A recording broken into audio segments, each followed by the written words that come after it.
Thank you for carving out time from your busy, busy lives to have this important conversation with us about memorialization. So, monuments, memories, meaning making. This is going to be a panel discussion today. And just to kind of give you some ideas of where we're coming from, is we know many of you have the do's and the don'ts. You can pull it up, you can chat GPT it, AI is pretty accurate. You can go find the do's and the don'ts of what should we do, what should we not do. But sometimes that's as far as it goes. What does that look like? What does it look like with all the emotion behind it? What does it look like when you're in a school after a loss and you have competing views? So we're hoping that this is an opportunity for the next 90 minutes to share our experiences from the Traumatic Loss Coalition and from where our panelists sit, of what they've seen that has worked, what have questions have come up. We are recording it. We're going to ask you to please put any questions that you have in the chat. Bree and Brett will be monitoring the chat. So if we don't get to something, they will interject and make sure we answer that. So we are also saying, we understand that many of you have had some type of loss, maybe in your school, maybe in your community. So we also want to keep some privacy and confidentiality. We are not going to talk about schools or who did what, or like principal so-and-so or superintendent so-and-so, because that's not the important part. The important part is that we're all human. We all experience loss. We all want to honor people that have left our community, and we want to do it safely. So that's really our goal today. So we will be starting, and I'm going to ask our panelists to please share a little bit about themselves. So you're in really good hands with George Scott, Deanna Finizio, and Wendy Sefcik.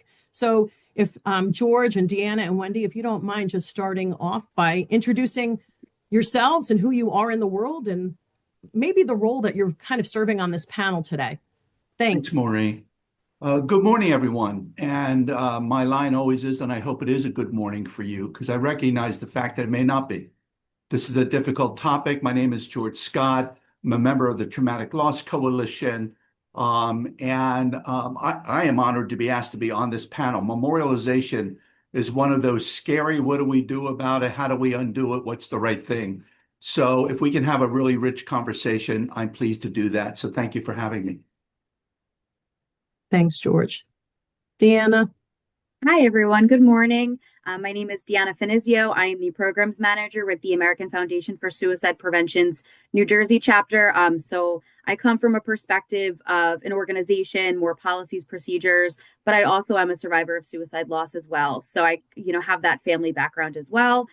Same thing like George, just really honored and grateful to be here with you all and really hoping to have a good discussion. So thank you, Maureen. Thanks, Deanna. And Wendy? Hi, everybody. Wendy Sefcik. I am a proud lead responder with the Traumatic Loss Coalition. I am a team lead with the HOPES program here in New Jersey, a board member with AFSP. But my most important role for being here today is as a parent who lost her 16-year-old son, TJ, to suicide 15 years ago. So I sit here to give the perspective of maybe what's going on with families during this time, what they're looking to do, how we can better help and work together with the schools and the families. And also over these 15 years, I have learned a lot. I am also co-chair of the New Jersey Youth Suicide Prevention Advisory Council. So I can provide input on what I've learned and seen from that perspective as well. Thank you. And as I mentioned, you see that you're in really good hands today for this conversation. But let's start off here. Let's for a moment just think for yourselves before we start answering, why? Why do we memorialize? And I'm going to pose that to all three of the panelists, anyone that would like to start off and chime in. Why? Why do we do this memorialization? I don't know, George, you want to kick us off? I'm willing to kind of get the ball rolling on that. Remembering and memory is very human. It's very unique to humans. It allows us to pull on the past. And parents will tell you, parents whose children have died will tell you they don't want their kid forgotten. They don't want that child forgotten inside the family, among friends, in the school. So it's very a natural thing for us as human beings to want to remember them, and to, in some way, memorialize them so they are not forgotten. The tricky thing is, what is it actually that you are memorializing? What are the circumstances about that? And I think there are lots of ways that we can do that. I often say on a response that, the child belongs first to the family and the community and kind of like really last to the school. I mean, they're visitors at the school for 5 years or 8 years or 6 years. So we have to be really careful about how, if it's an adolescent, how the adolescents want to hold on to their friend, and how then that might have implications going forward for the community, the school community. And just to add Thanks, to that, George. it's a very important part of the healing process. So, really, when we're talking about the schools, the kids feel they need to do something. They want to do something. Families have the opportunity to do memorialization in other areas, but for the kids, the school is their place at that time. And I think what George said is so important to keep in mind, that the reality is, it's a limited time that that child who died would have been part of that school system, and where all these kids who know this person will be part of that school system. So we want to really keep that in mind, but I know that we need to allow in some way, that we can memorialize this death, because doing it appropriately and safely, I believe, has a lot to do with being able to move forward, and healing in a positive way. Mhm.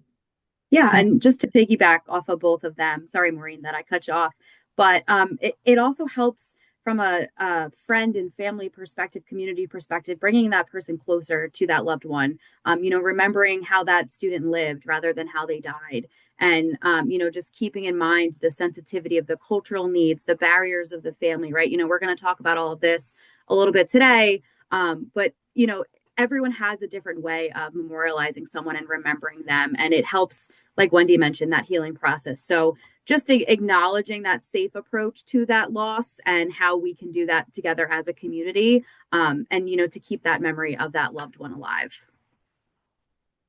Thank you. So I, in summary, would kind of say what I'm hearing you saying is that basically, too, and when the TLC goes out, we're saying like this life mattered and we want to remember. So who decides on the memorialization or a memorial? Like, I mean, I don't know. Are there committees out there, or is it just like a autocratic kind of thing? Like, where does this start? And I'm going to ask George to start with that idea of who decides on this process of how we memorialize. It's really fascinating for me in the midst of deep grief. And within hours of hearing about a death, somebody steps forward and wants to offer, we need to memorialize, we need to do something. And that goes back to Wendy's comment, which I think we always have to keep in mind as responders, and that is we want to facilitate grieving because that's healing, that gets you to a better place, right? And yes, memorials can be part of that, but there can be also other things to do that help the group, help the collective, or even help the adult collective in a school or a youth organization to go ahead and feel and emote and be a part of the remembering in order to heal. So it comes out of great love, great care, and great, I don't know what else to do. We need to do a memorial. I've been in part of experiences where leadership of a school, they have a black and white, no, we won't, or whatever, anything you want goes. And I don't think either one of those extremes is really thoughtful, right? I think that we have to embrace what is it that we hope the memorialization does to the survivors, because I have a statement that it sounds a little callous, but when we respond to the youth organization, what we have to focus on is how will that impact the survivors? because it's the survivors that we have a responsibility for and that we need to support a school if it's a school organization in order to do that. So yes, I believe there needs to be a written protocol or policy. I'm still surprised that there are many schools that I show up in that don't, because it's hard. It's like that's not what we want to talk about, right? We want to be a joyful environment, but this is really important to get people back to a joyful environment. And yes, and I can elaborate later. I'll turn over the floor to my colleagues. But yes, I believe that rather having one person be the decision maker, because you don't know how suicide affects that one person, you don't know how they might respond about memorialization because of their own lived experience.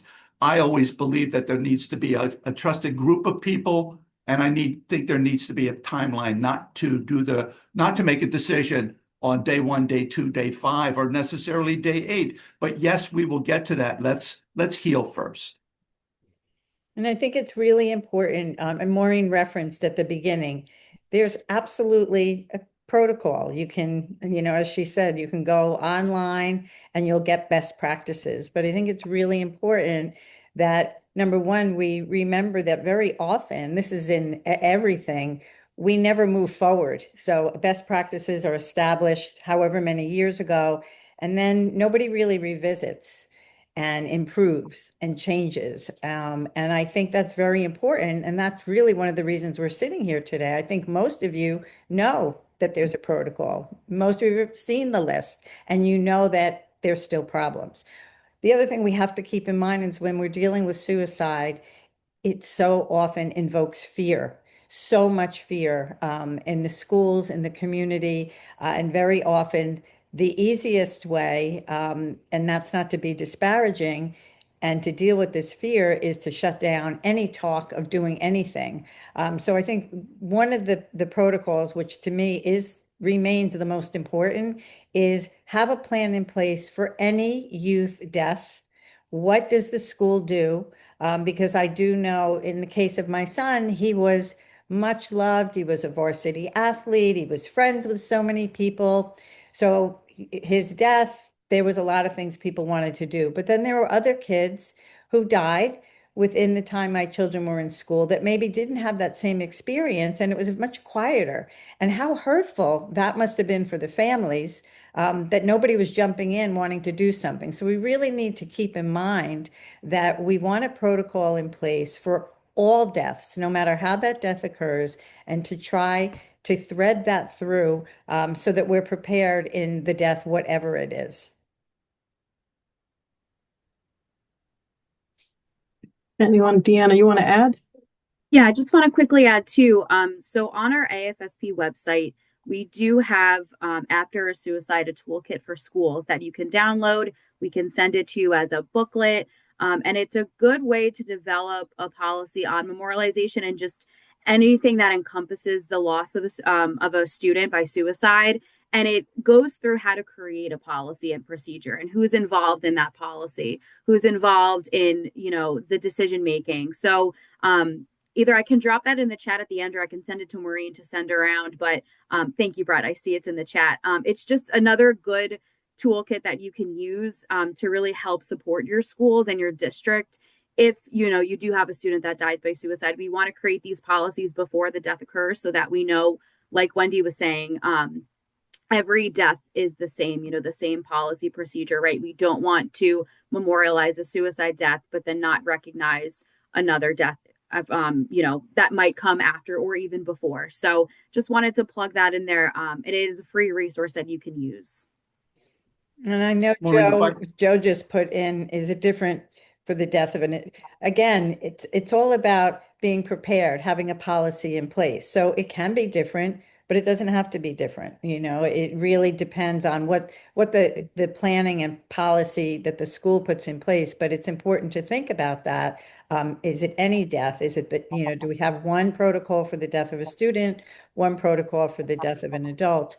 And I did also just want to throw in that in part of that process, we want to try to invite the family in, if at all possible. Many times the family won't want to be part of this, but I think it's always best that the school works with the family, if at all possible, in making these decisions, at least giving them the option of being part of it and having the family understand the whys, because sometimes it can seem hurtful what the school is doing when that's rarely the intent. But it's really about communicating, keeping those lines open, and helping families who've experienced the most horrendous death in their lives can understand why the school, why the administration is making the decisions that they're making. Maureen, if I can add to that, if we pull the curtain aside, you say, we talk about policy like, oh, the policy. Oh, no, you should have a policy. The policy practice in a school is not just school bound, it's district bound, right? It is a written document that must be then approved by the Board of Education, which gives them an opportunity as community elected people to understand how the district and how a school is going to honor the deceased and the family, how they're going to manage the grieving of the students. And the other thing that it does too, it pulls together every school in the community, because we have preschool students who die because of different of either illnesses or accidents. So what it helps to do, if it's well articulated, if you borrow from suicide prevention, if you most districts kind of farm that out. They have a company that writes policy. Well, that's just a framework. So you tailor it to the culture of the community. And then once that process is done, kind of everybody knows what to expect. And there shouldn't then be big surprises. There may be little surprises, but there shouldn't be big surprises. Thank you, and appreciate you bringing in, especially that family voice. I'm going to throw this in as well. What is your thoughts, or how would communities include the youth voice? I know sometimes leadership is afraid because they're like, we don't know what those young people are going to come up with. But with the TLC, I've definitely said there have been some great, great ideas of how to memorialize that came from youth. Just wanted to see if any of you had some of that experience that you'd like to share. Well, I think it's really important to invite the youth in, because if you don't, they're gonna do things. So I think it's much better, again, to invite them in right from the beginning. Again, I speak to this from my personal experience, and over these 15 years, I've worked with so many families that sadly have walked in my shoes and have heard their experiences. And we know that in the majority of cases, the youth are going to want to do something for their classmate, for their friend, whether it be creating T-shirts or bracelets and distributing things in school. So it's really to the benefit of the wellness for the entire school and district, as George mentioned, if the youth voice is brought in and they're able to work with the administration on how best that they can move forward and come up with plans that are going to be safe, because that's what's most important, that we keep the entire community safe. And this goes just to what I said about families. That's by having conversations with youth. A lot of times they want to do something, they don't understand how it could be potentially harmful. But once you explain it to them, they understand. The same thing with families. But if everybody just shuts you down and doesn't open those lines of communication, it can be very hurtful, and can create all these different memorializations happening throughout the community instead of making it a cohesive event.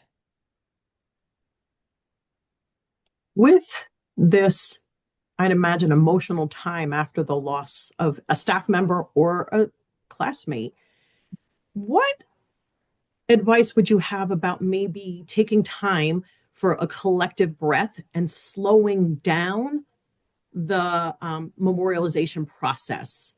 Do you have any thoughts or insights on sometimes to move forward, we need to pause or step back, breathe, and move forward? If anyone wants to just answer that. Let me share some of my thinking about that. Whether you want to memorialize or not, and this is what Wendy was referencing, there are going to be memorials, and we'll talk about this spontaneous memorial, right? Kids want to do something, they want to remember, they want to use some of their actions to help them process and get their heads around what has happened.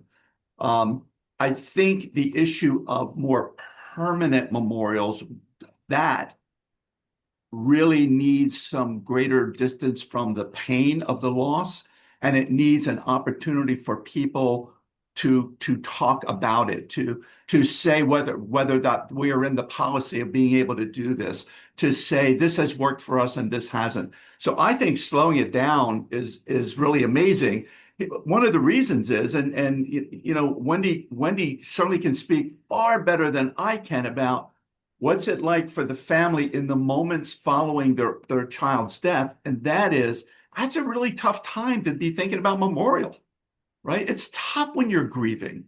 It's tough when the school is grieving. So what I suggest is slowing this down is not postponing it. It's just allowing you to get to a better place when you can have a better conversation about how are we going to remember our friend, our loved one. And Slowing it down George, has that has great value. yeah, that was our experience when TJ died. We had people like within 24 hours, we should rename the field after him. We're going to do this. And it was divine intervention. I don't know why, but my husband and I had that forethought to say, look, we can't even have those conversations right now. Like we need time. People wanted to set up a foundation, start sending in money. And again, we said, please, we don't want, we'll figure out what we want to do, but right now that's not really at the forefront. So I do think that again is the communication that you want to do something, but remember at the core of this loss is one single family who they're at the center. And I like George kind of referenced that. Then you have their immediate friend group, but then you have all their classmates, right? Then you have the entire school, then you have the whole district and the community. So we want to keep that in mind. And it's always better to move more thoughtfully and slowly. And again, it's not with that dictating, no, we're not doing that. We can't do that. Slow down. This is why we want to move forward a little bit more carefully. And I do think in so many things in life, it's the words that we use and how we use it. And it's critically important on this very sensitive topic because everybody's experience is different and we can't do a one size fits all, but there can never be harm in slowing the process down. Yeah. And we talk about that ripple effect when it comes to a suicide death, right? What Wendy was kind of explaining, affects the family, the friends, the community, and then it kind of ripples out. And that we want to give time for community needs such as, proper mental health care. We want to get the counselors into the schools. We want, the kids to really share their feelings and experience that healing first and foremost. And what my colleagues have been saying too, taking that thoughtful approach, right? We're changing that shift from a crisis to a thoughtful remembrance. So we want to, also to allow the students to, attend the services if they wish. Of course, as to George's point, there are going to be other memorials going on as well. But really think about how they want to remember that student, their friend, right, their loved one. And it again, going back to just giving that family time to process that grief and also working with the school on how they want their child to be remembered. It's really just coming to mind. Thoughtful remembrance is what I, kind of inhibit. But both of what, Wendy and George, they really, hit the point where we want to give that time to process and really assess the community needs as a whole.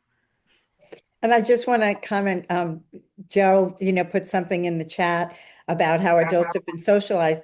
But I will say this is where adults can be a little more thoughtful too, right? So that's the first thing. People start throwing food at you. Most families will share, it's almost dark humor where, what am I going to do if I have another casserole, So even in that, I think we can learn from our youth that we can be more thoughtful and maybe more creative.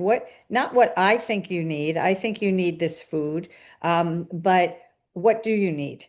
Taking that pause, finding out what the family needs. I know that was a direct experience for me. They started a food chain immediately, and all this stuff was coming to my house.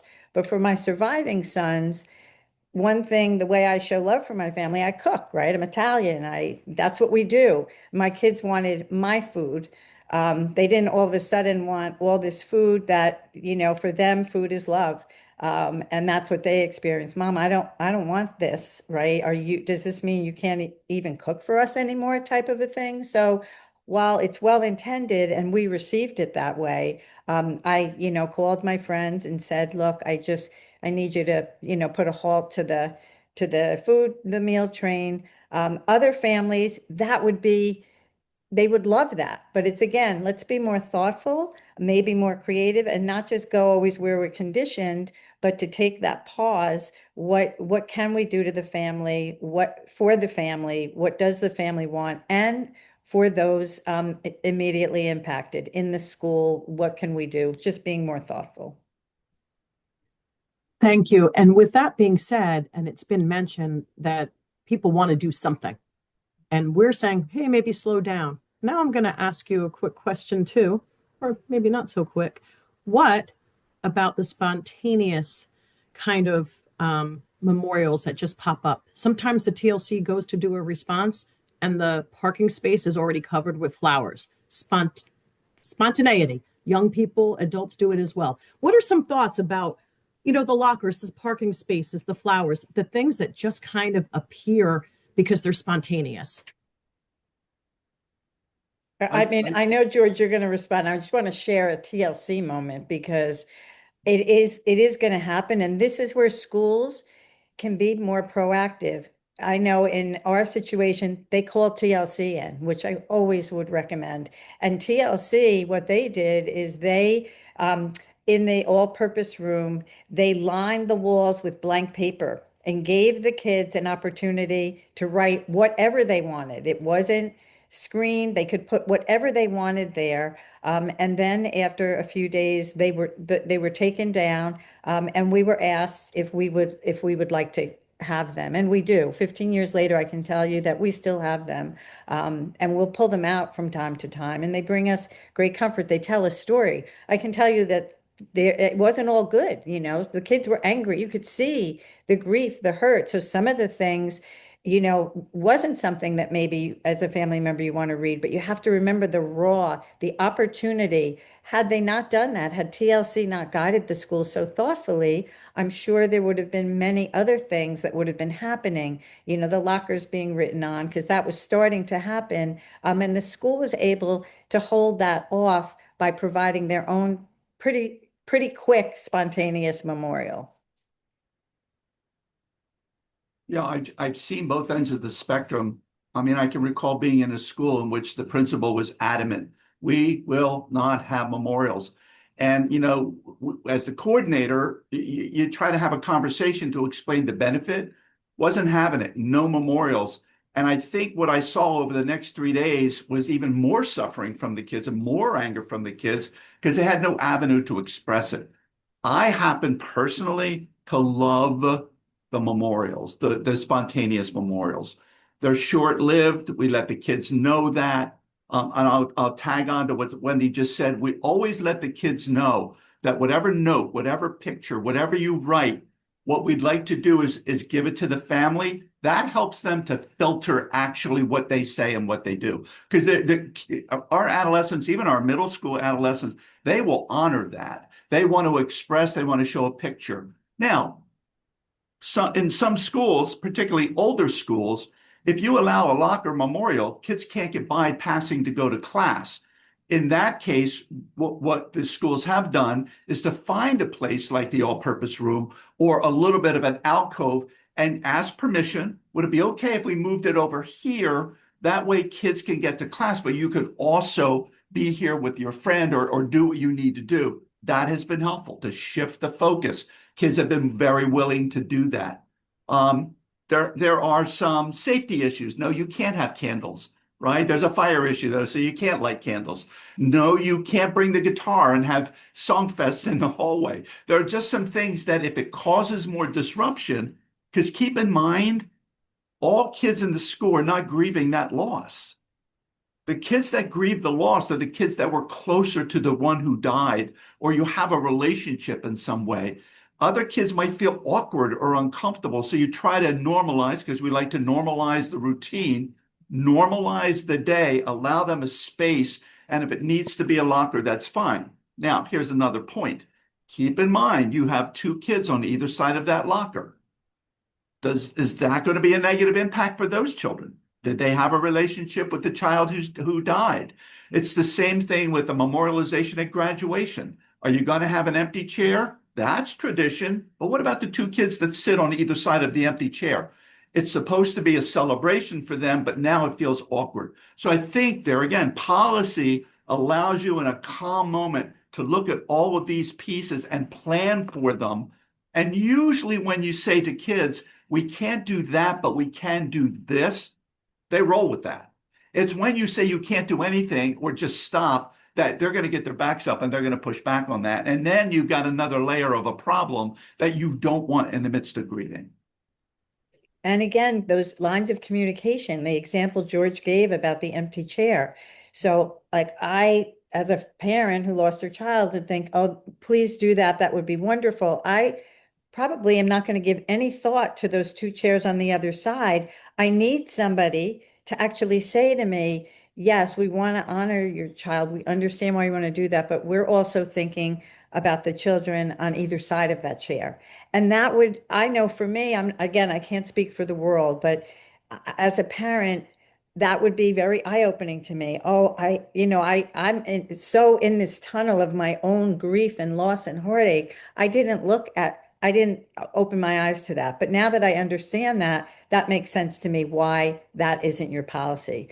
But just saying, no, we won't do that, which is more often than not the way it goes. No, we don't, that's not our policy. We don't do that. Instead of explaining that's not our policy because it really goes a long way in alleviating hurt and understanding. You know, there was a moment, Deanna, let me just jump in. There was a moment where there had been a suicide death.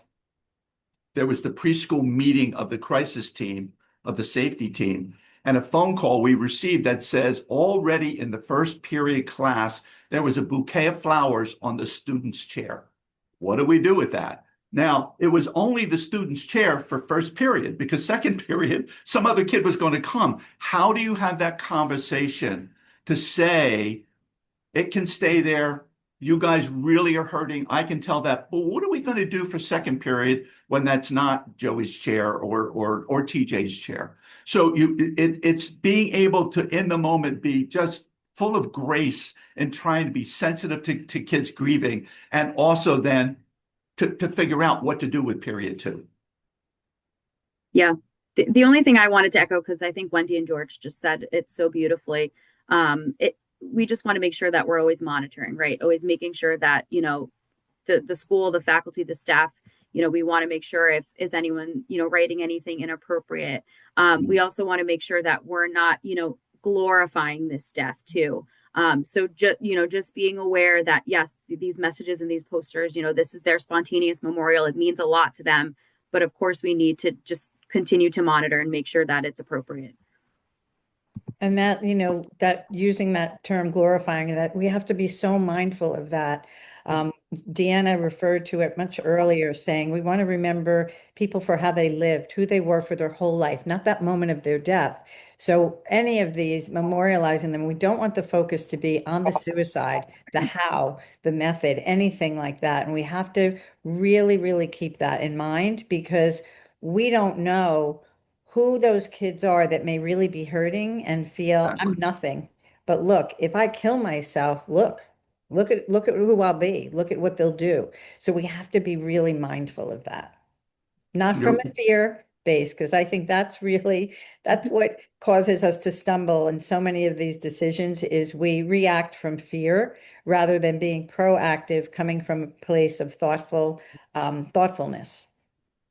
I want to just quickly acknowledge, and George, I'll kick it right back to you about some of the things in the chat about Mary, who's our TLC coordinator in Passaic, and Morris has just said it's been easier sometimes to move from a bigger canvas to like pamphlets that are then turned over to the family. So also too, some of these ideas can be altered a little bit to make sense for what your community needs. Someone also put in young children once wrote on the playground, believing that the children could see it from heaven. And that was one of the young children's spontaneous ways while they were just outside playing. And then another person added that some kids have started things like everyone wear blue tomorrow because it was Jane's favorite color. Not sure how to control this. I don't know if we were going to hit that, but I wanted to plant that seed if someone wanted to respond to like that spontaneity from the youth. And the school doesn't always have control over that. Yeah, I was going to stay on temporary memorials because they're temporary, but the kids don't know it's temporary unless you tell them it's temporary. And usually the rule of thumb that we have is that the memorial can exist up until the final date of burial, which is usually 3 days, 4 days. Now, we're very sensitive to culture differences on that, right? Religious differences. But we want to let the kids know that this is not a forever, and that at the very end, we should not, as administrators or TLC or even the school counselor, we should not take that down before the kids arrive at day 4. Engage them to help take it down, to box it up as if it's sacred charity that we're going to give to the family. So, engage them in doing that. Now, permanent memorials. George, thank you for throwing that out because my next question was just so what do you do when there had been a decision at some point for a more permanent memorial and now there may be either a need to take it down or something's happening in the building that's going to have it come down regardless? Almost like how do you undo something that was already been put in place? And many times this is even an inherited so, something that happened prior to even a new administrator coming on. Does anyone want to kind of say, how would you handle that? My introduction to that was 20 years ago with Robert Macy, right? Macy was doing our original training, and he told his experiential story in which the practice was that anyone who died got a tree until he was called into the superintendent's office to say, we're going to do a building expansion and we got to cut all those trees down because that's where the new building is going to go. That was so startling to me. And what it made me think of, I don't know what I would say in that moment, but how about if we don't plant a tree and run into that problem in the future, right? In which we have to it's almost sacrilege to be able to do that. So permanent memorials, benches, trees, personal experience. There was a school district that I was acquainted with that after any student died for any reason, they would place a small marble footstone outside of the school where you pulled up, and that child's name would be on that with their death date. That caused some problems in 2 ways. Every time when the kids would graduate, they would come back on spring break and they'd visit as if it was the cemetery, and they would park and they would cry and they would lay flowers in the midst of the school trying to be a school again. So we could see the disruption that lingered for some people. And then what happened is the district built a new high school. And one of the ideas was, well, we'll move all of the memorial blocks to the new high school. And fortunately, the superintendent and the principal called us and said, this is a proposal. What do you think? And we were able to say, there needs to be a cycle, you're going to take advantage of a natural cycle of breaking the tradition. Let's do that now. I'm not saying take away for the middle school that it's going to become, but let's not just replicate that going forward, because then the tradition will never stop.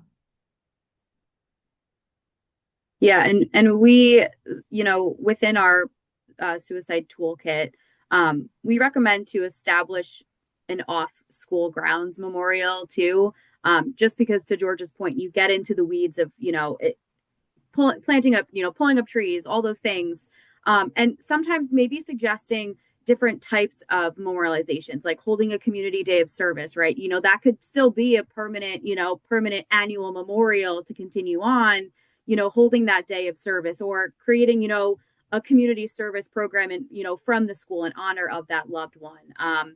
This also too, comes into our Out of the Darkness community walks. So, another way to honor a loved one, put together a team, fundraise, instead of maybe creating that foundation, walk with AFSP at a walk. A lot of folks in the very aftermath of a suicide come together and, of course they want to raise money, raise funds, raise awareness. And this is, just another idea to kind of bring that community, that family together. So maybe just something where it's not actually permanent like a tree, but maybe, sponsoring a mental health awareness day, purchasing books for the library, that talks about mental health, suicide prevention, things like that, not necessarily as a bench or a tree. And there are some great, references in the chat shared that the trees almost become like a tree graveyard for Mm. future students that they're looking at daily, and also if that memorial tree dies. So again, this is an opportunity to engage the families, and let the families be in charge of the permanent memorials off of school grounds. You've seen a lot of, our family did that. We still have a team for TJ to raise funds to, prevent suicide and to do research. It's been really, really therapeutic, really helpful, an opportunity to connect with other survivors of loss, other people on the mission. There's a lot of great organizations out there that are doing the work and opportunities. So again, I think it's about inviting families in, and letting them take charge of that. But again, explaining to the students and the families why permanent memorials on school grounds is not a good idea. And it's hard for us to understand. Again, we're living in the day. And we do so much preaching about we want people to live in the day, not in the future and the past. However, when it comes to this, we do want there to be some thought to the future, and to remember that, your child would have only been in that school how many years, and then no one is even knows. I can tell you that in TJ's school, he was a hockey player. They still do, the hockey team. They still do a night, um, honor, for mental health awareness. And they bring us in to talk to the team. These kids didn't know TJ. It's been 15 years. They don't know. What they do know is how important it is to look out for each other, because this is what they learn. This is why the team, and the school wants a focus on teaching kids. You got to look out for each other, be there for each other. What are the resources, where you can get help? It's not about, one of your former classmates killed himself. No, it's about how important it is to take care of each other. So there are ways to have those threads, but it's working thoughtfully again with the families, and the why. Maureen, can I add to that? The other thing that pops up out of our control are vigils, right? And vigils can be the students, vigils can be community members. They typically want to have it on school property. They typically want to have it if he was an athlete or she was an athlete on the field hockey or on the football field. I'm not opposed to them, but I think what schools have to consider is, are they worried about liability? What is their board attorney saying? Let them have an opinion in the policy development of this. And the other thing that is really critical that we can do in the moment is to make sure that healthy adults show up to the vigil so that you can be amongst the kids who may just fall apart.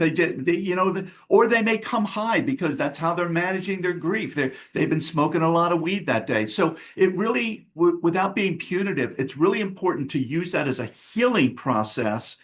And what we find is when you're allowed to do that and you can shape it appropriately, it doesn't go on for day 3, 4, 5, 8, or 10. They just need it in the moment. So vigils, I think, are very important. The idea of using the school for the funeral, that is not unusual to be requested to do. There again, if you think about the survivors, what is it that is going to linger by using the school for a very sad event as opposed to a community venue or a funeral home? So I think you should be prepared for that. I think you should be, how do we prepare kids to attend a viewing or a memorial service or a burial? What are the kinds of things? Because quite honestly, we can't rely on, not that parents don't do it well, some parents don't do it well. And we want to make sure is if our kids, if the surviving kids are to engage in memorial practice, then they understand what they're going to experience, they understand the decorum, and we have healthy people there to support if they need it.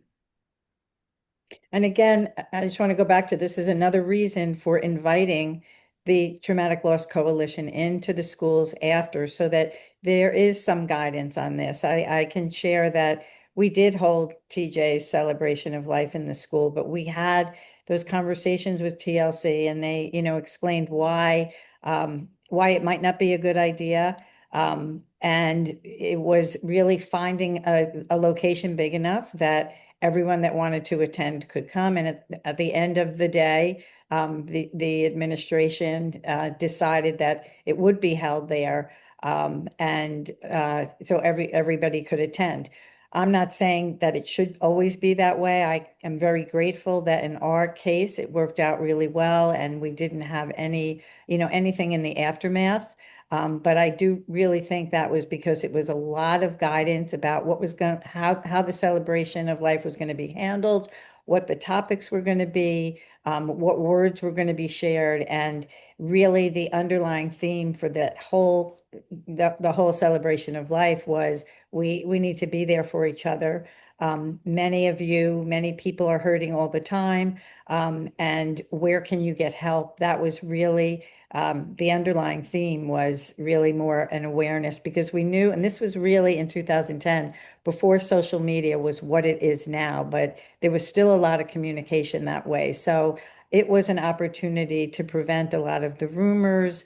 The other thing about about vigils that I want to point out is often if we don't provide a place for the kids to have a vigil, depending upon where that death occurred, it could be a place that's very unsafe, like the train tracks or a highway. And if we don't provide the kids with some place safe to hold their vigil, they're going to go there. That's where they're going to be drawn. And we want to do everything we can to draw them away from these unsafe places. So, George, Deanna, and Wendy, I want to just thank you for sharing your insights. And at this time, too, I feel I'm smarter from listening to you, the three of you. Now that we've become a little bit more educated, as we try to educate schools, how do we help them manage changes in memorialization? So a precedent has been set. This is the way we've always done it. And now we're saying, but maybe we should think of this differently. How do you think we can support or address that maybe moving forward, things may look a little differently? I'm going to piggyback on Wendy's theme all morning so far. Our greatest tool is communication. If we open up a conversation with the key players, leadership in the school, family, friends, and we begin to have with some research and some data and some suggestion, I think that once people say, I didn't know that, or I wouldn't want that to happen again, they will get on board with making that change. Schools can be very effective in doing that. What doesn't work is we're not doing that anymore. That doesn't work. People are going to say, the hell you're not. Let me show you why we are going to continue to do that. So it's a slow process, but in being deliberate, it takes root and it's just a much healthier outcome. And one of my favorite quotes, I use it for parenting. I wish I could say it was my quote. It is not, is when we know better, we do better. So it's what George alluded to, right? This has to be constantly evolving. We learn what works, we learn that doesn't work, because many times a precedent might be set because we didn't know better. But now things that we know and we learn, but again, it's about having that conversation that, well, we did used to do that, but then it was brought to our attention that this could possibly be unsafe, and this is why. So we're not going to do it this way anymore. This is what we're going to do instead. But it is, we have to not get stuck. We have to continually keep this conversation moving forward. And when we know better, we have to do better. And we also have to not be afraid to have the conversation of change too, I think. People are so scared to talk about, well, we've done this for so long. How do we change it up? Back to George's point, open communication, open conversation, being that voice that, maybe we should, think about changing this and not being scared or feeling like, you can't say that because again, like things are changing, things are going to happen, it's going to be different, and that's okay.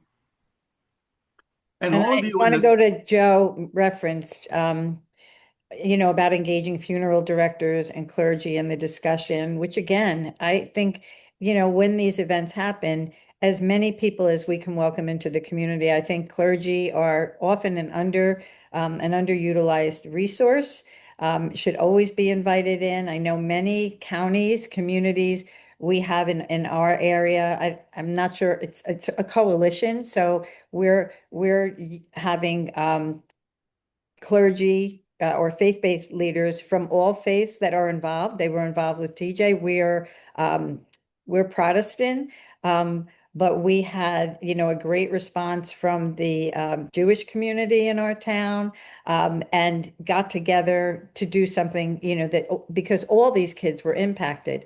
So I thought that was amazing, and I think that is an underutilized resource. But again, I think that's something that also is where the family's important, right? When we start to think about pulling in funeral directors and clergy, I think we want to deal with the families and have the families be part of that invitation. We want to be very mindful and careful about different cultural thoughts and understandings and the ways things are done. So we don't want to make those decisions without bringing the family into these conversations. and if you're sitting out there feeling stuck, like, oh my God, how would I ever do that inside of my school or my school district? Consider calling Traumatic Loss Coalition. Say, hey, listen, we're going to have this conversation about memorialization. Are you willing, is the coordinator willing, is somebody willing to come and help facilitate that conversation? We're neutral, we're outside the system, we have name recognition. That's a great resource for you guys to move this forward. I have one more scenario, Maureen, if I can. And it doesn't happen frequently, and it's harder to talk about. But what if the suicide death happens on campus? It happens in the school. It happens on the football field. It's not unheard of. It's a different dynamic, but the basic principles that you heard this morning all still apply. Now, you have to, because the death was there in the school, if students were present, they've seen police, they've seen EMTs, wherever the location is, they're going to want to gather there. It's much more difficult, and it almost sucks the air out of you to deal with that. But somewhere in your thinking or in your policy and practice, it's the what if, just so you have some internal guidance about what to do in that situation. Thank you. At this time, I'm putting the panelists a little bit on the spot, but I'm going to invite you to share maybe something that's for you, a memory or something that has stuck with you, maybe something that was either done well and you're like, hey, this turned out really well and other people might think of it. Or maybe it's the opposite. Like we were involved in a response and, we know more now than we did then, but this kind of took a side road and we didn't anticipate that. Almost like a lessons learned or something that stuck with you through your years of experience doing this work.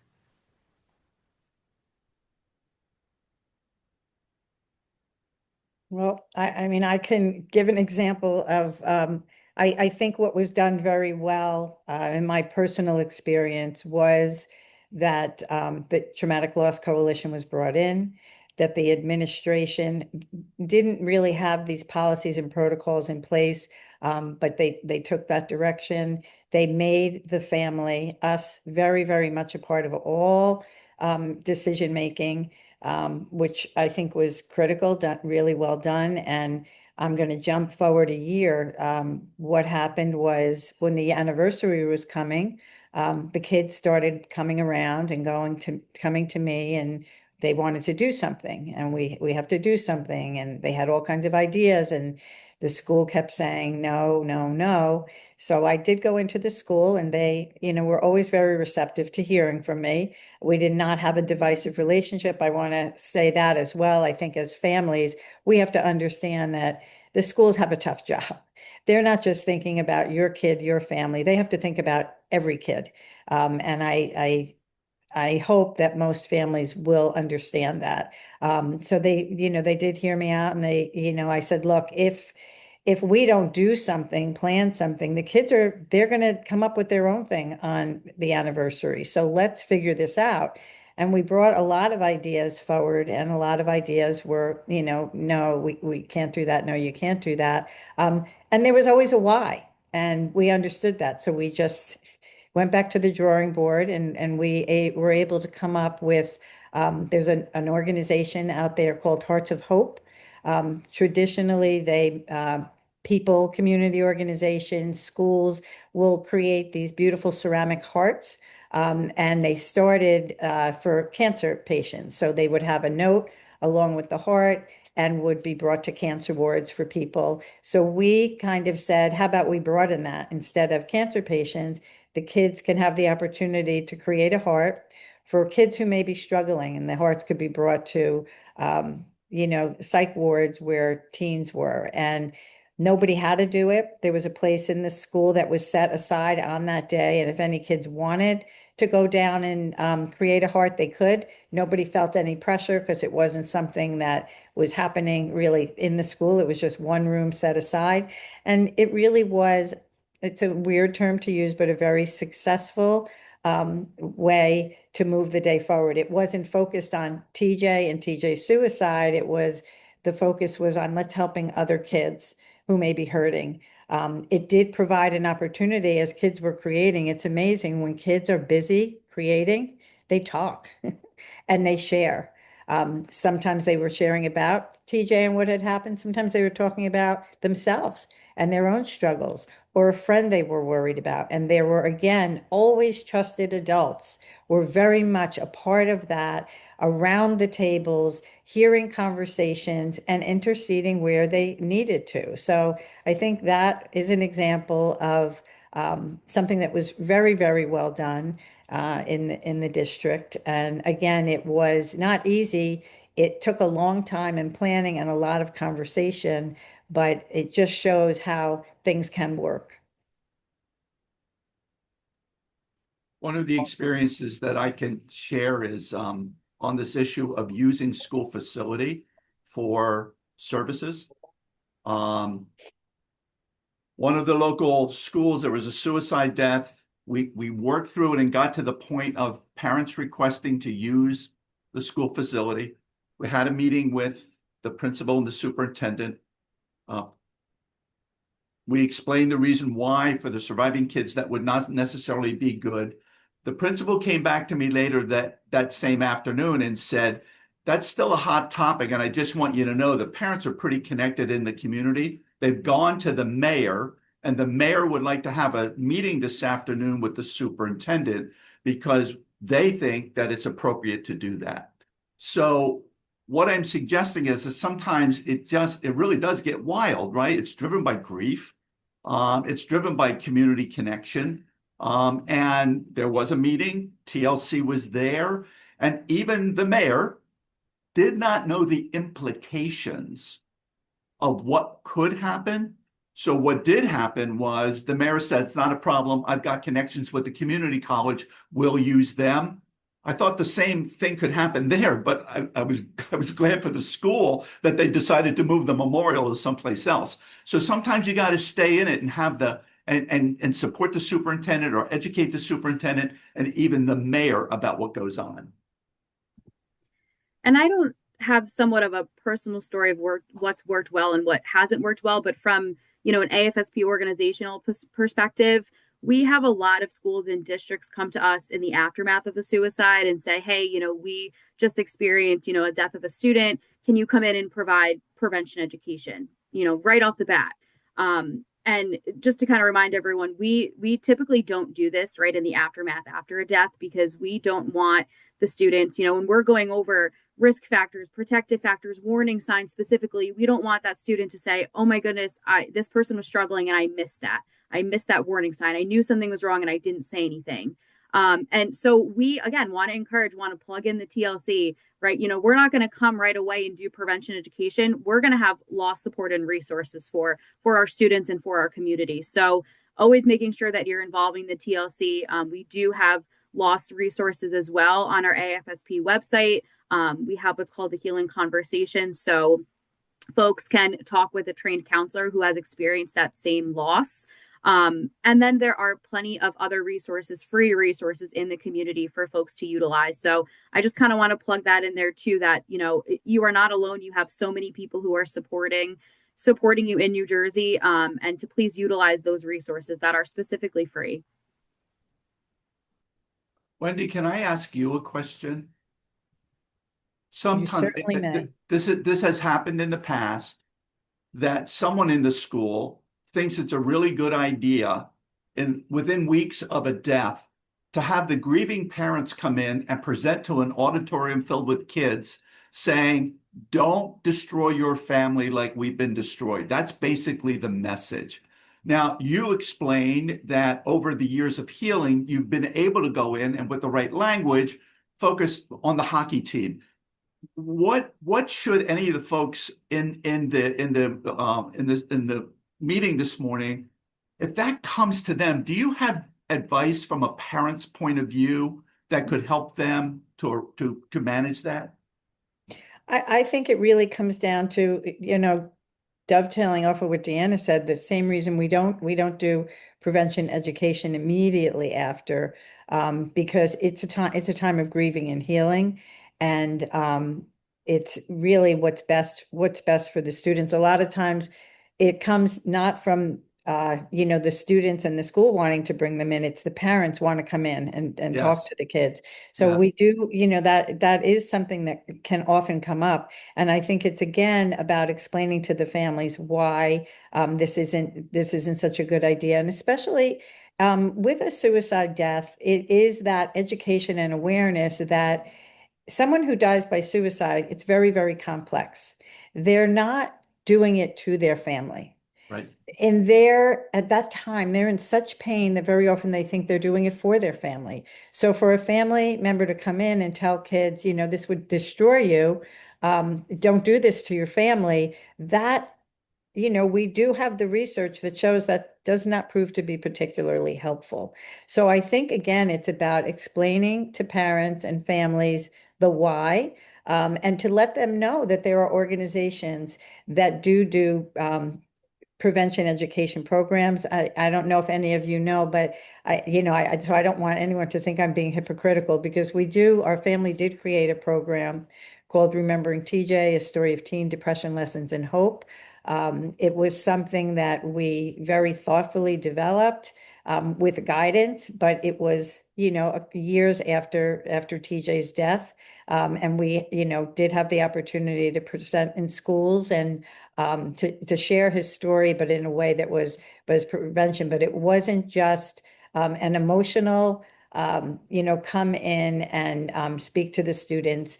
It's very, very important that anybody that's going to present has an understanding of the challenges of suicide, how complex it is, and how things that can be thought to be helpful could potentially be hurtful. Because I think that anybody that has the intention to go in and speak to students, they want to help.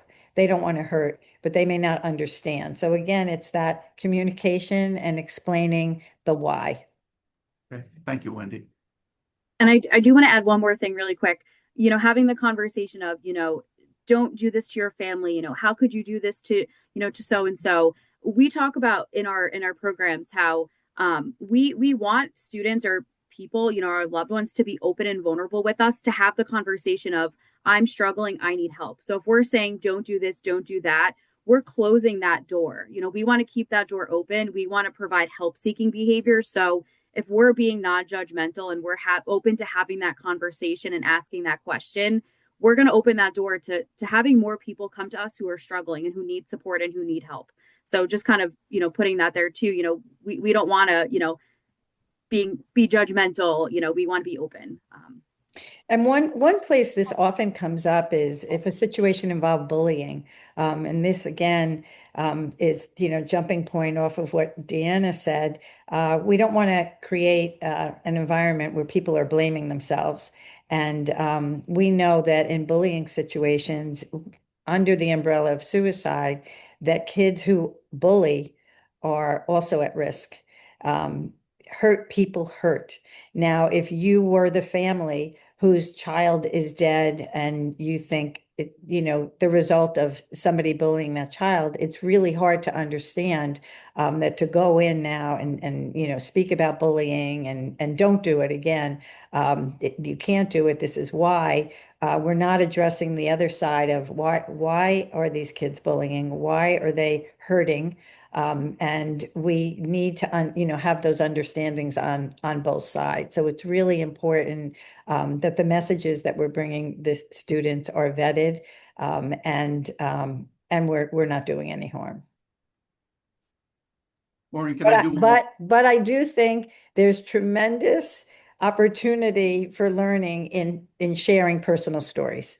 Yeah. And that's why at AFSP, one of the things they do is they provide training for people who want to share their stories, so that it can be done safely. Because I do think there is tremendous, and I've experienced that myself in doing our programs. I do believe we have helped many, and a lot of that has been through weaving a personal story, because I see sometimes when we're talking to the kids and, oh, it's just another program, another expert telling me something, and then they know, no, like this really happened. There's something to that. So I think there's power also in the personal. There's one more thing I wanted to bring up too. Sometimes it's not so rare, but sometimes families want no memorialization, no talking about it.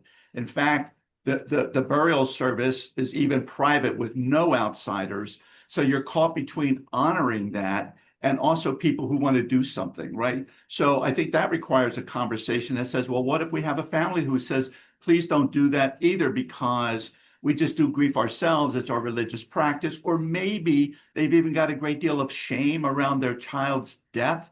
Then how do you honor that? And it makes it tricky if there's another sibling in the school, but how do you honor that? And at the same time, communicate that with the community of school so that they understand it. We should not be imposing and hurting families any more than they're already hurting. Yeah, and we have to respect. I always, a lot of in the aftermath, for a lot of the events I've responded to, this often comes up. Unfortunately, suicide is still a highly stigmatized form of death, and we have to allow for that with families. It is, in my opinion, it's one of the reasons that it keeps survivors of suicide loss from being able to move forward. Because we need to do everything we can to break that down, but we can't force it. We can't force a family to not be ashamed and not feel all that they're feeling. So we have to allow for that, and we have to respect that. But again, it's about communicating that to the school community, to the students, that we understand your needs. But again, it comes down to, at the core is family first. And we have to respect them, and we can't, because we know that with social media, it's become almost impossible to prevent people from knowing about a death. But it's in most of our lifetimes before social media that you might know it was a suicide death, but it didn't go through the grapevine, and we often never heard. So we have to understand that some families are not willing to share, and even kids will say, but we know it was. Well, we still have to respect the family. What I hear the panel saying too is the importance of communication, and having those difficult conversations will lead to connection. And that we know that connection promotes healing, and connection is protection. It's a protective factor for so many different things. We do have a little bit of time. So of course, I'm going to either kick it back to the panel, but also to our audience that has been fabulous, because I see things going on in the chat, a truly engaged audience. If there's something that you had a question and you're like, oh, what about this? Or you didn't mention this, please throw it in the chat. We're looking at the chat. We want to make sure you're walking away with some of the answers that maybe you came to hopefully get answered today. I think, to go back to something in the chat about the funeral directors, that is, it seemed a little out of the scope of what we were talking about today, but since we have some time, I think that's really a great opportunity, something that AFSP has recognized, that we want to get materials to funeral directors so that they can provide resources to family members. It's one of the reasons that the HOPES program was created in the state. Hopefully, most of you know what that is. I won't do a whole presentation on it now, but what the HOPES program does is it's helping others experience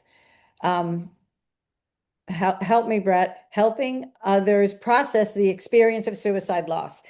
So that's the HOPES program, so that if there's a suicide death of a youth in New Jersey, the families can call on the HOPES team to come out and do a response. So we can meet with families in the immediate aftermath, or we can do a delayed response, so anytime after.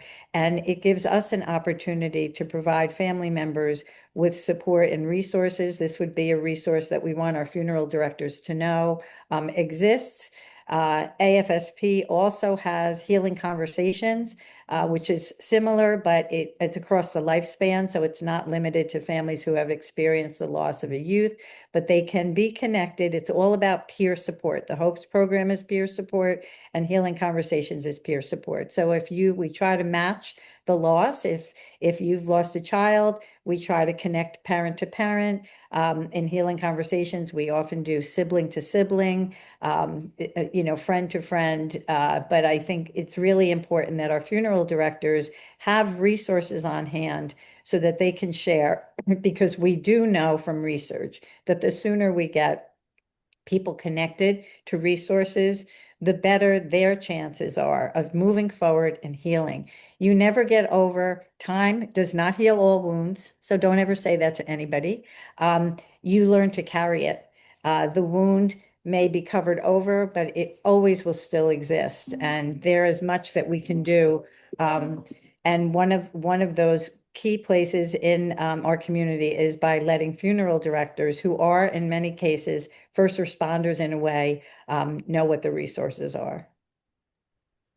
Thanks, Wendy. We do have a question from a participant about, like, if a school district chooses to acknowledge a student death, how do you decide how long to acknowledge it, i.e., through their graduation date? And it's not saying here whether the student was a freshman or a senior. So I don't know if someone wants to handle that. I don't know if George, from your years of experience in the schools, how some of the schools you've worked with have handled that. Well, there are certain time frames. Wendy had referenced this earlier in terms of anniversary, right? What we know is, regardless of the nature or cause of death, kids feel the anniversary coming and they're going to do something. So I think we need to plan for that.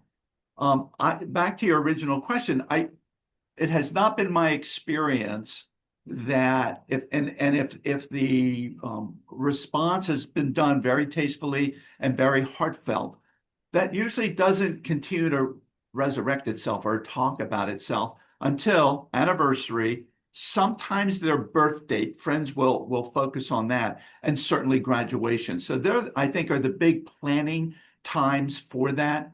But the school has to be thoughtful in terms of, we want to acknowledge that the student was part yearbook. Let's use that, right, Wendy? Because we've talked about that. Like, how does the yearbook, how do you embrace that student as part of the class, but at the same time not reinforce the method of death or the fact that it was a suicide death? So they're the big pieces. But beyond that, I think that individuals hold their grief. The body of the whole school, it doesn't usually hold its grief unless it has a personal relationship with the family or the deceased. So one more comment/question is, we have a memorial bulletin board in our school hallway, and it lists any student or staff member who have passed away while a current student or employee. The same students and staff also have a plaque in a memorial garden in the center of the school building. This was created by the peer leadership class. How can we handle suggesting that perhaps the bulletin board comes down? I think we've really already touched on this, right? This is this is communication. This isn't just that everyone comes in the next day and the bulletin board's been taken down. It's Exactly. very carefully meeting with the peer leadership class, explaining to them why it's coming down, and communicating to the, the entire student population that we're going, maybe at the end of this year, we are not going to continue with the memorial board, and this is why, and do it thoughtfully. And I think that it's the same process. Thanks, Wendy. There are some other complicating factors, I think, as we're winding this down.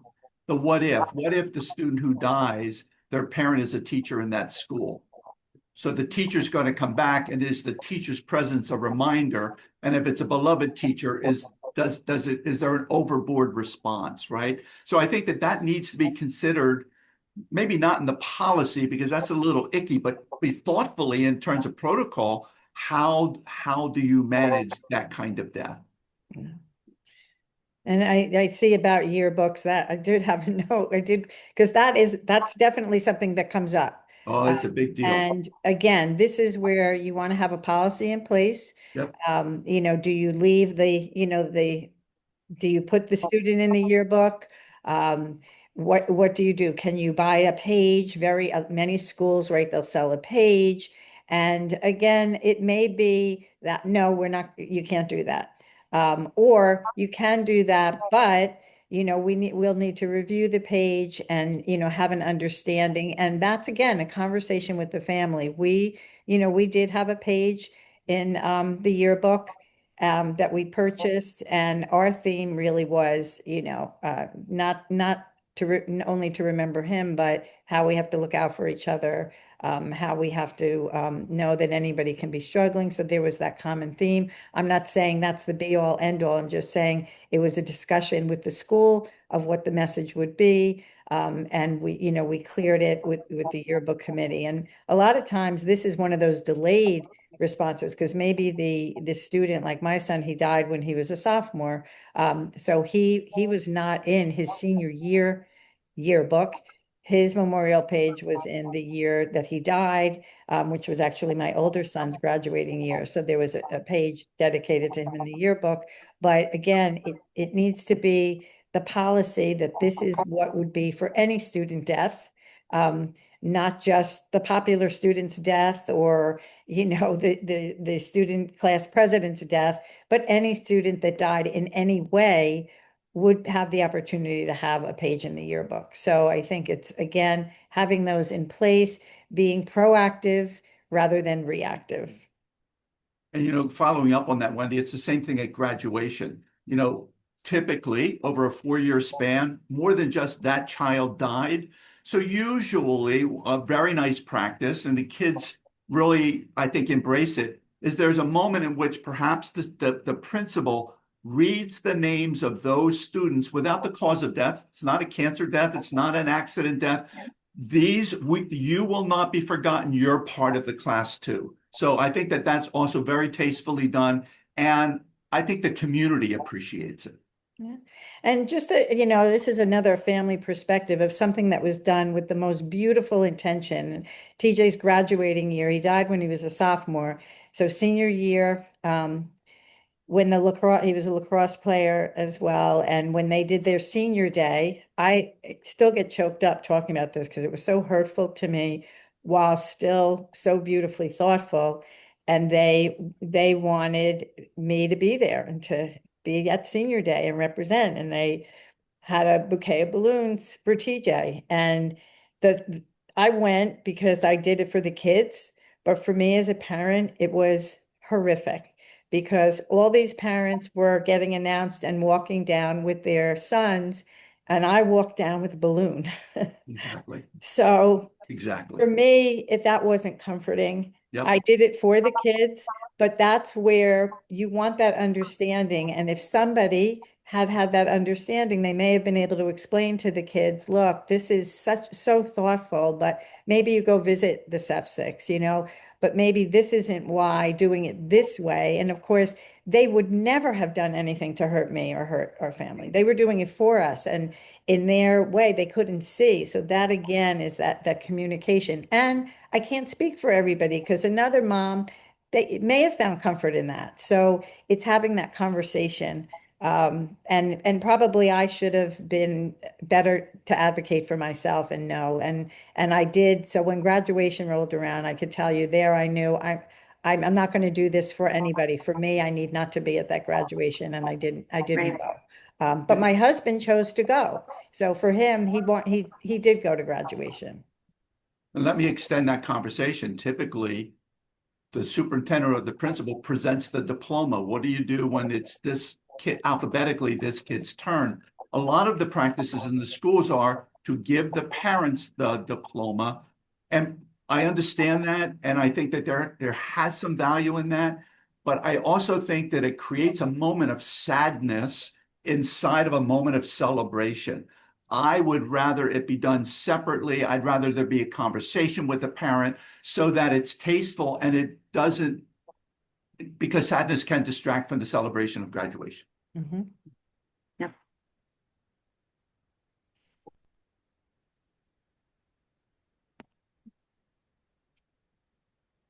It's a lot, right?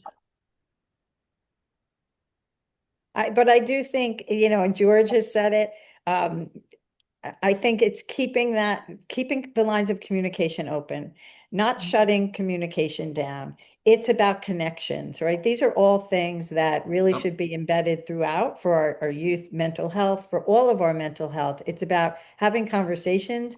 We've become increasingly closed-minded, I think, in having open conversations because we might say the wrong thing. It's okay. Make the mistakes, right? Before, as I just said, be proactive rather than reactive. Have these conversations. Everyone doesn't have to agree, but have the back and forth, have the understanding, bring as many voices in. Remember to invite the youth voice in. This is impacting them in the schools. We need to hear from the youth. I think historically that, and I think that is changing for the better, but I think historically we never brought the youth voice in, and we need to make the youth part of it. We need to make families part of it. And as families, we also need to be very respectful. Our schools, they're doing the best that they can, but they have to think about every kid in the school and not just that child who died. So I think that is a message that we as families need to hear because Yeah. in our grief, we're not thinking about that. We need somebody to put that out there for us. I understand what you must be going through, but I have to take the well-being of every student in. And this is why some of these things that everybody wants to do could be damaging to some of those quiet kids that we don't know that might be hurting. So I think it's communication, awareness, educating. We all should be lifelong learners on this journey. Yeah. I just saw on the chat, Maureen, the question about staff too. Yep. And we didn't pay any attention to that, right? We were talking about families and kids. Staff can be unpredictable in terms of how they respond, either because they have a relationship with the student or they don't, or things that they might say to kids in their class. So there again, bring them in the fold, educate them in terms of the hows and whys and what we're going to do. And here's the benefit, because they are an important influence on the surviving children. Yep. I was going to say education because I think when students are grieving and they're in school, they're looking at those teachers, they're looking at those counselors for guidance. And Exactly. if they don't have the proper education, how are we going to support our young people? So always, what Wendy said, always looking to learn, always looking to support our young folks, also what to say, what not to say, right? We don't want to say committed suicide anymore. We want to say died by suicide. And people still don't know that we use that language. So just, being up on what the education is and how do we have conversations about mental health and suicide prevention in our schools. At this time, I would just like to express my gratitude for George, Deanna, and Wendy not only for the panel today, but for being such great partners with the Traumatic Loss Coalition. I hope everyone walks away with something that they learned today. I know I learned something every time. I feel like we talk all the time, and I learn something every time I listen to the three of you. So I hope that everyone got something from today, and especially that message of being kind to yourselves, that we're human and we're doing the best that we can. And we just need to keep those lines of communication and conversation open and including more people and more voice. We are in this together and we are stronger together. So thank you for spending, 90 minutes of your life with us on this important topic. And your support of the Traumatic Loss Coalition as well. And Brett threw some additional resources in. Bree, thank you and your Monmouth Coalition for, pushing it to say, no, we need to have a conversation. That's what it's all about. Keep the conversation going. So thank you for your time, your attention, your love, and have a great rest of your week. Hopefully you have a long weekend. So take care of you. Thank you, everyone.